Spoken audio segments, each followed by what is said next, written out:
Sebenarnya gini, saya melalui beberapa tahap dalam menjalankan peternakan kambing dan domba ini.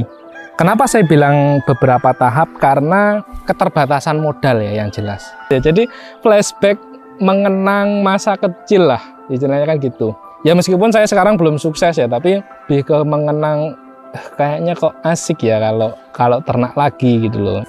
Kalau saya nggak keliru ya, itu sekitar 10 atau 15 ekor. Karena waktu itu saya punya budget nggak nyampe 10 juta. Membesarkan itu gampang, yang penting punya modal kan gitu toh.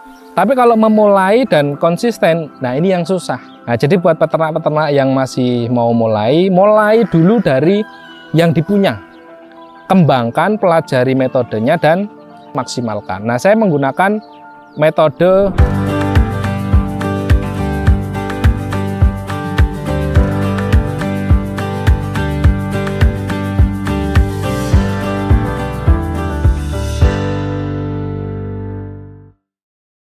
Assalamualaikum warahmatullahi wabarakatuh.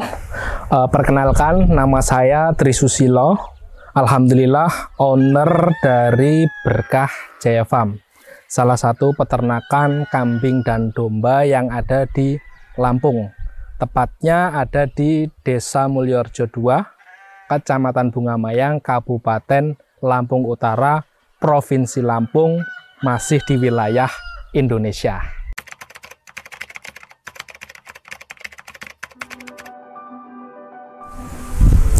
Sejak kapan berternak kambing domba?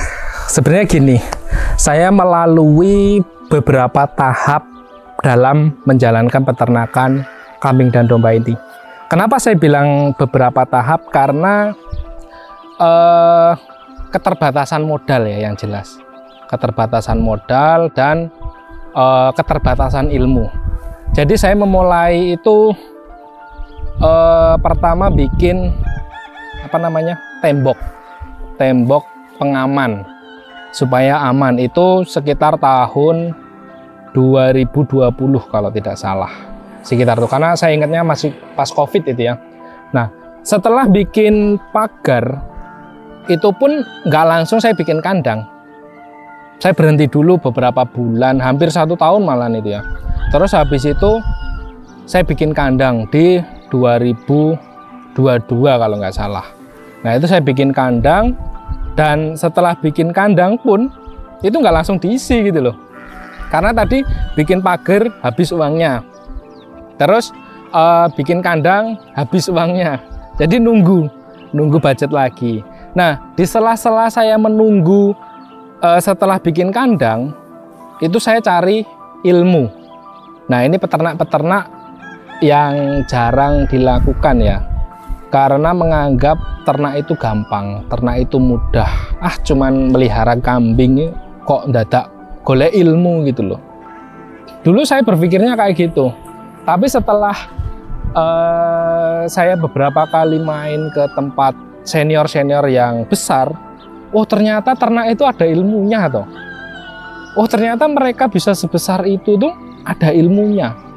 Nah baru setelah saya cari ilmu tersebut, nah ini mulai ternak kan gitu ya.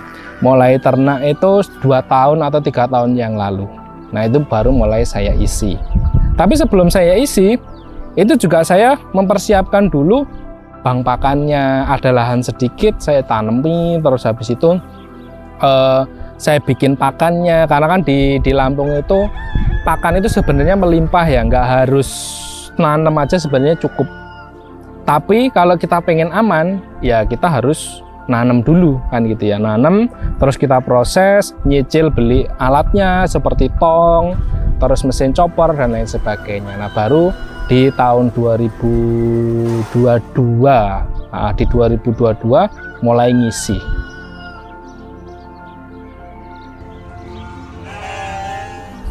Nah mulai ngisi, saya terapkan ilmu-ilmu yang saya dapatkan kan gitu ya. Jadi mulai ngisi dan berjalan sampai dengan sekarang, alhamdulillah.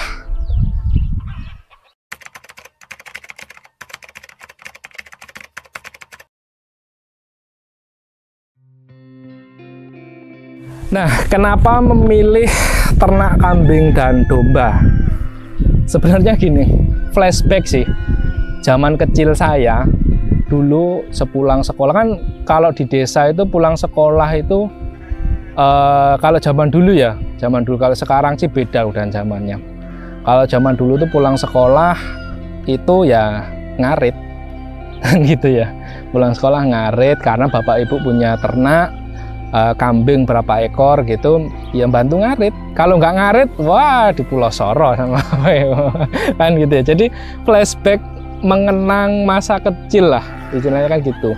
Ya meskipun saya sekarang belum sukses ya, tapi lebih ke mengenang, kayaknya kok asik ya kalau ternak lagi gitu loh. Itu pertama. Yang kedua, saya mendengar salah satu ceramah bahwa Nabi, nah ini bicara soal Nabi ya. Nah, itu salah satu kegiatannya ya, itu adalah berternak. Berternaknya domba, ya kan? Domba, kambing kayak gitu. Nah, ya sedikit-sedikit menjalankan sunnah lah gitu ya. Jadi sebaik-baiknya harta itu adalah yang bermanfaat, pertama gitu. Yang kedua, ternak. Nah, kita nyari berkahnya, kita nyari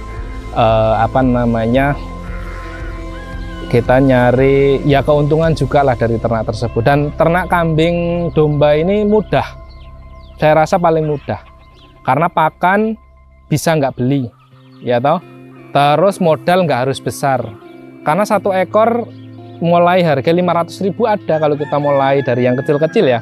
Kalau sapi kan modalnya harus besar, harus jutaan gitu ya. Jadi kenapa saya kambing dan domba ya karena bisa dengan modal kecil gitu loh. Nah, dari yang kecil itu kita coba kembangkan sampai dengan ya alhamdulillah sekarang gitu kan. Nah, itu sebenarnya kenapa kok milih kambing dan domba ya karena mengenang masa kecil dan salah satunya yang ngikuti sunnah lah, seperti itu.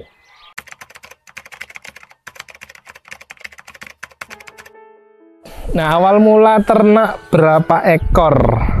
Sebentar, saya ingat-ingat dulu. Kalau saya nggak keliru ya, itu sekitar 10 atau 15 ekor. Karena waktu itu saya punya budget nggak nyampe 10 juta. Atau berapa, saya lupa. Pokoknya nggak banyak kok dulu itu, 10, 15, nggak ada 20 ekor. Nah, itu saya mulai dari populasi segitu. Nah, karena kalau saya langsung banyak ya ilmunya juga ilmunya juga belum maksimal. Jadi saya takut, meskipun saya misal punya uang banyak, tapi saya itu selalu memulai dari hal yang kecil. Nah, kalau sudah bisa baru kita besarkan kan gitu. Membesarkan itu gampang, yang penting punya modal kan gitu toh. Tapi kalau memulai dan konsisten, nah ini yang susah. Nah, jadi buat peternak-peternak yang masih mau mulai dulu dari yang dipunya, kembangkan, pelajari metodenya dan maksimalkan. Nah, saya menggunakan metode breeding atau pengembangbiakan. Kenapa saya pilih itu? Ya karena breeding yang lebih menjanjikan kan gitu ya. Nah, jadi gitu. Saya memulai dari sekitar 10-15 ekor waktu itu.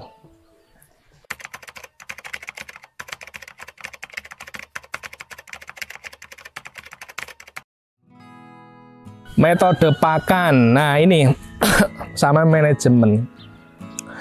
Pakan adalah kebutuhan pokok. Ya, 90% kebutuhan ternak itu adalah pakan. Nah, saya menggunakan metode atau manajemen ternak yang tidak menyulitkan. Oke? Yang tidak menyulitkan, terus tidak membuat saya kehabisan waktu. Karena saya nggak hanya menjalankan ternak gitu loh. Loh, berarti Mas Tri nggak fokus ke ternak. Bukan gitu. Ada tim saya yang fokus untuk ternak. Nah, saya mengembangkan peternakan ini dan mengembangkan usaha-usaha yang lain kan gitu ya. Jadi pakan yang kita gunakan itu adalah metode pakan silase. Pakan silase, complete feed, dan konsentrat. Jadi pakan yang simple, yang mudah, yang tidak membuat kita ribet setiap hari ngarit. Karena saya sadar diri kalau harus setiap hari ngarit nggak ada tenaga. Makanya saya menggunakan metode pakan yang mudah, efisien, dan hasilnya bisa maksimal dengan perhitungan yang baik kan gitu ya. Jadi berjalan dengan lancar.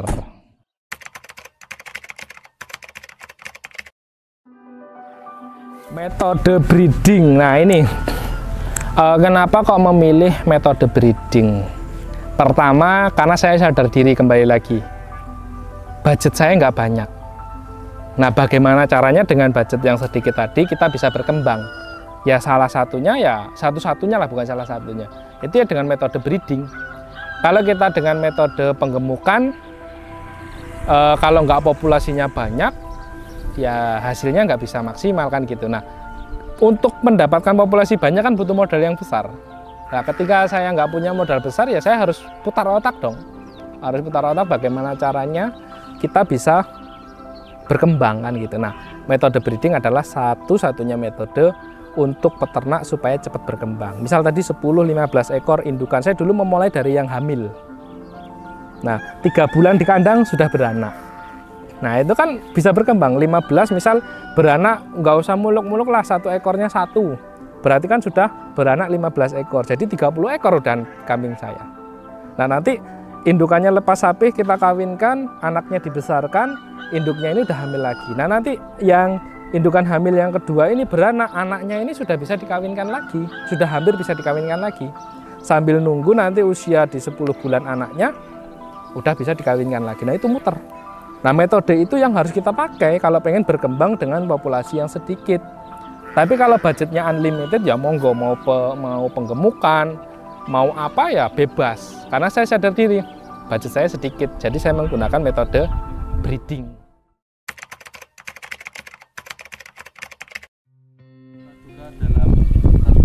Suka duka dalam berternak. Nah ini, kadang orang itu hanya melihat sukanya ya, tapi sebenarnya kalau bercerita tentang dukanya itu ya nggak elok lah. Cuman gini, yang perlu teman-teman teman-teman sadari bahwa berternak itu masalahnya banyak, ya masalahnya banyak. Breeding juga masalahnya banyak, terutama kematian cempe, kan gitu ya. Kematian cempe itu terkadang bikin kita stres. Ada yang kadang keguguran, ada yang kadang udah hidup 1 minggu mati. Ya suka dukanya kayak gitu kalau breeding. Terus nanti indukannya tiba-tiba ambruk atau kembung. Ya hal-hal kayak gitu pasti terjadi lah. Cuman kan kita berusaha untuk selalu memperbaiki ya. Selalu memperbaiki, kita berusaha untuk menutupi kan gitu. Ya ngapain juga atau kita cerita tentang hal-hal yang jelek, nanti malah jadi energi negatif kan gitu ya. Jadi kalau suka dukanya banyak sekali, bener, banyak sekali. Jadi jangan hanya dilihat enaknya lah, tapi enaknya juga banyak. Jadi dukanya banyak sekali, tapi enaknya sangat banyak sekali. Nah jadi kan imbang gitu, namanya orang usaha ya. Orang usaha itu pasti ada resiko lah. Kalau kita takut resiko ya tidur aja resiko. Resiko apa? Kelamaan tidur mumet kan gitu. Nah, apalagi usaha kan gitu. Jadi ya kita harus menjalankan, ketika suka ya kita jangan jumawa. Ketika kita duka ya kita jangan putus asa kan gitu ya. Jalankan saja, nggak usah mikir besok bakal seperti apa. Kalau kita mikir besok bakal seperti apa, berarti kita sudah tidak percaya sama Tuhan. Kan gitu.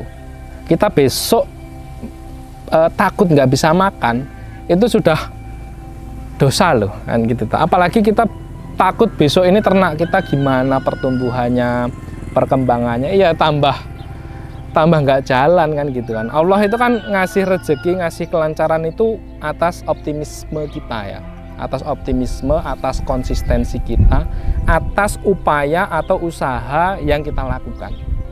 Ketika kita bertemu dengan suka, kita nggak jumawa tadi, kita bersyukur. Ketika kita ketemu duka, ya kita nggak putus asa, kita selalu berupaya. Nah itu intinya, suka duka jalankan saja.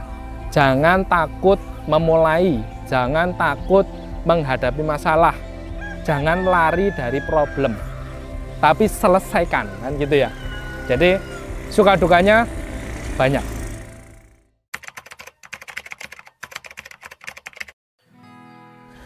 Metode pemasaran atau penjualan, nah ini juga sering banget saya itu dapat pertanyaan atau orang yang berkunjung ke kandang, Mas gimana jualnya? Biasanya saya balik tanya atau saya balik buat jawaban itu, wis mulai apa urung? Sudah mulai apa belum? Belum. Lah belum memulai kok takut gimana jualannya gitu loh. Jadi ya bukan saya merasa saya bisa jualan, enggak. Tapi jenengan itu belum memulai. Kok wis wedi piye pemasarane gitu kan, lucu gitu loh. Jalankan dulu. Masalah penjualan, masalah pemasaran itu ada banyak cara. Yang penting jaga kualitasnya, jaga amanahnya, terus kita bisa menentukan harganya. Harga berapa? Kan kita bisa ngitung tuh. Kita kulakan, misal kita beli kambing domba harga berapa, kita rawat berapa bulan, kalau misal penggemukan nanti kita jual berapa, modal kita berapa. Tentukan saja. Bisa dijual ke Blantik. Meskipun terkadang ya harganya ngaco kan gitu ya. Bisa kita jual ke temen. Kan gitu. Nah, pertanyaan lagi, cara jualnya gimana? Ternaknya ono piro? Kan gitu tuh. Kalau ternaknya masih sedikit, jangan mikirin jualan dulu. Kembangkan dulu gitu loh. Kalau ternaknya udah banyak baru.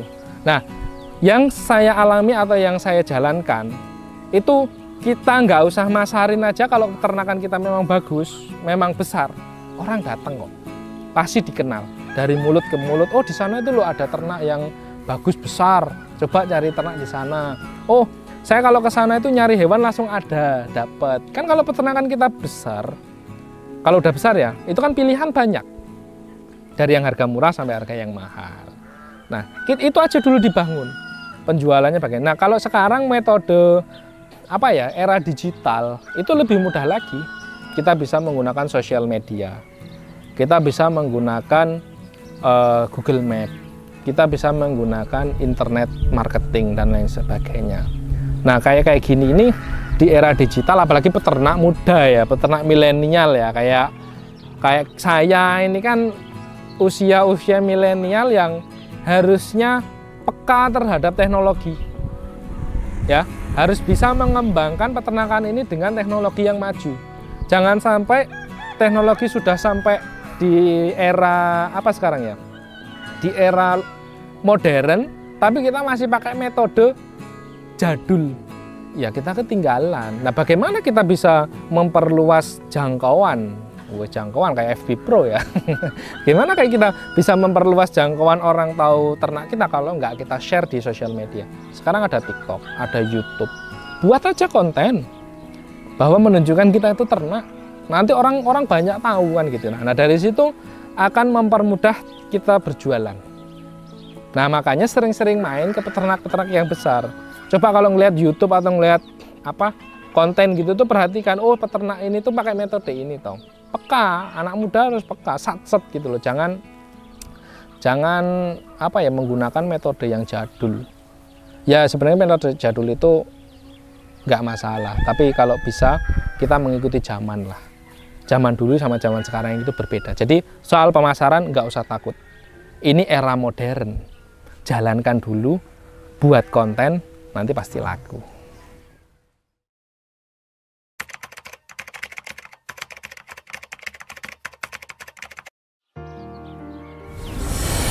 Nah gini, di season akhir video ini ya, saran untuk peternak pemula, terutama peternak pemula.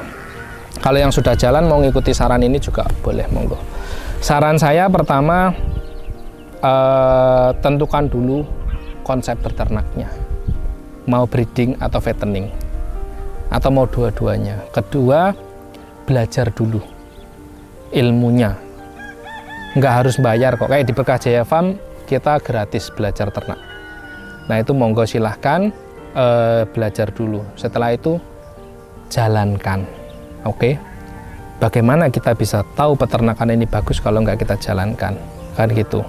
Jalankan aja dulu. Ketika jalan ketemu masalah, konsultasikan dengan peternak-peternak yang sudah yang sudah ditemui. Mas, ini gimana? Mas, kok saya ketemu masalah gini? Saya juga gitu. Sampai sekarang saya itu masih terus berkomunikasi dengan senior-senior saya. Ketika saya menemui masalah, saya konsultasikan. Kan kayak gitu, jalankan, terus kembangkan. Jangan buru-buru mau menikmati hasilnya. Kembangkan baru nanti dinikmati hasilnya. Kan gitu. Jadi biar berproses lah. 1-2 tahun tahan dulu. Tahan untuk tidak menjual. Tahan untuk tidak tergesa-gesa mengurangi dan lain sebagainya, biar berkembang dulu. Tapi kalau misal mau jalan semuanya ya nggak apa-apa, ternaknya jalan, penjualannya jalan, jadi nanti bisa muter kan gitu, itu jauh lebih bagus. Kita harus paham ekosistem ternak, kita harus paham komoditas ternak. Nah, kayak gitu harus kita pahami. Jadi buat teman-teman pemula, semangatnya jangan kendor, konsisten, jalankan, ikhtiar, dan terus perbaiki ketika ada masalah, dan perbanyak komunikasi atau jaringan. Insya Allah saya yakin kalau kita fokus, kita jalankan dengan baik, 1-2 tahun ke depan pasti akan berkembang. Dan sering-sering main ke peternakan besar supaya energi positifnya dapat. Ya, energi positifnya dapat. Bukan berarti tidak boleh main ke peternakan kecil. Tapi kamu pengen besar atau enggak?